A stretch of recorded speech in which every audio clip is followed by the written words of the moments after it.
Assalamualaikum warahmatullahi wabarakatuh. Perkenalkan, nama saya Wanda Wahituswana. NPM saya 2011050005 dari kelas 2 SIP1. Tugas sistem operasi. Di sini saya akan mempresentasikan materi tentang manajemen memori. Manajemen memori. Memori utama harus diatur sebaik mungkin agar 1. Meningkatkan utilitas CPU yang sebesar-besarnya. 2. Data dan instruksi dapat diakses dengan cepat oleh CPU. 3. Memori utama memiliki kapasitas yang sangat terbatas, sehingga pemakaiannya harus seefisien mungkin. Yang keempat, transfer data dari memori utama ke CPU dapat efisien. Dan berikutnya masih dari manajemen memori. Yang pertama, manajemen memori berkaitan dengan memori utama sebagai sumber daya yang harus dialokasikan dan dipakai bersama di antara sejumlah proses yang aktif.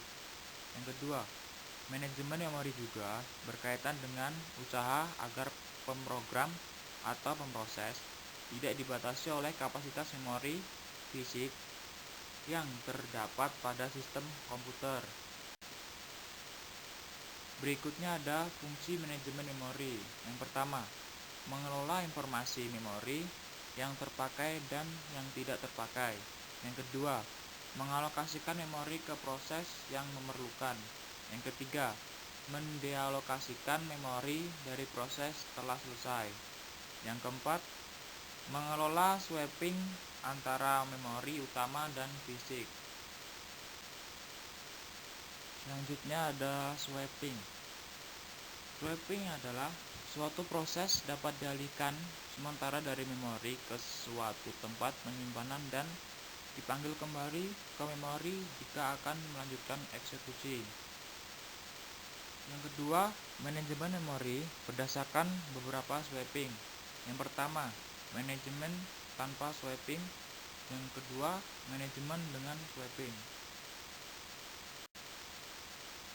Berikutnya yaitu ada monoprogramming.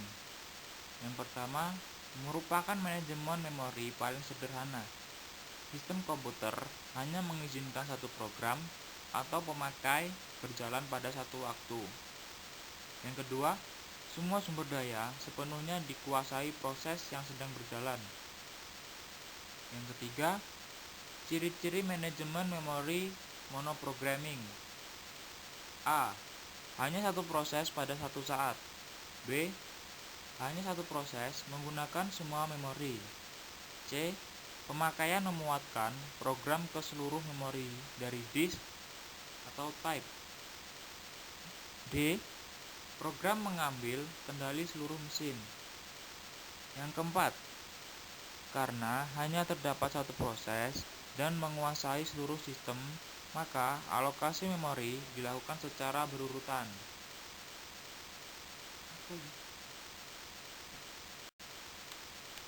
Yang selanjutnya ada paging. Definisi paging: suatu metode yang memungkinkan suatu alamat memori fisik yang tersedia dapat tersusun, tidak berurutan. Paging merupakan solusi atau masalah fragmentasi eksternal di mana ruang alamat logika tidak berurutan yang mengizinkan sebuah proses dialokasikan pada memori fisik yang terakhir tersedia. Paging adalah bentuk manajemen memori yang bisa digunakan pada beberapa OS. Yang berikutnya ada konsep paging. Konsep paging yaitu memori virtual dibagi menjadi blok-blok yang ukurannya tetap yang dinamakan packs. Ukurannya adalah pangkat 2 di antara 512 bytes dan 8192 bytes, tergantung arsitektur. Memori fisik dibagi juga menjadi blok-blok yang ukurannya tetap yang dinamakan frame. Lalu, kita membuat suatu pack table yang akan menerjemahkan memori virtual menjadi memori fisik. Yang selanjutnya yaitu virtual memory. Definisi virtual memory. Memori virtual merupakan suatu teknik yang memisahkan antara memori logis dan memori fisiknya, menyembunyikan aspek-aspek fisik memori dari user. Memori adalah lokasi alamat virtual berupa byte yang tidak terbatas. Hanya beberapa bagian dari memori virtual yang berada di memori logis. Yang selanjutnya masih dari virtual memory.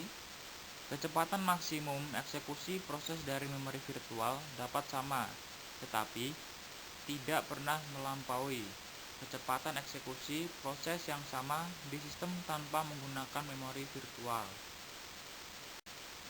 Oke, mungkin itu saja yang dapat saya sampaikan. Saya ucapkan terima kasih. Wassalamualaikum warahmatullahi wabarakatuh.